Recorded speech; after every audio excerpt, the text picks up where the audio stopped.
Շնորհակալ եմ, որ չմերժեցիր հայացք դրսից նախագծին մասնակցելու համար։ Սիրով։ Առաջինով նկատեց քո մեջ ձիրքը։ Առաջին անգամ մամասա մենակ եղել տանը, որ լսել է, ես ոնց եմ մոտենում դաշնամուրին, մի նոտայով ինձ դամ եմ պահում ու սկսում եմ երգել։ Կարևոր բան ես դու ստանձնել, պահպանել մեր ազգայինը, ժողովրդականը։ Մի օրում ձայնագրվել ենք մի ամբողջ ալբոմ, 12 երգ։ Ձայնագրությունները ուղարկվեցին Ամերիկայի Միացյալ Նահանգներ, 8 տարեկան էի։ Առաջին ալբոմը լույս տեսավ եւ նվիրվեց Սայաթ-Նովայի ծննդյան 285-ամյակին։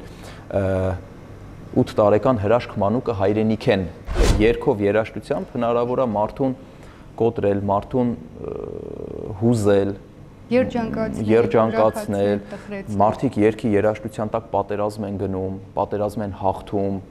Մի խոսքով ինքը շատ ուժեղ ուժ ունի իր մեջ։ Համադրել հայտնիությունը եւ անձնական կյանքը։ Մենք տանը երեխաների համար էլ կենթանի ենք դառնում, կապիկ, շուն, ձի, ինչ խաղեր ասես խաղում ենք, գժություններ ենք անում, դա նորմալ է։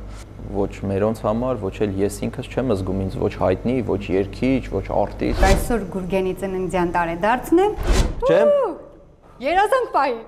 Պահել է, իմ երազանքը միշտ պահած է, մերսի, շնորհակալ եմ շատ։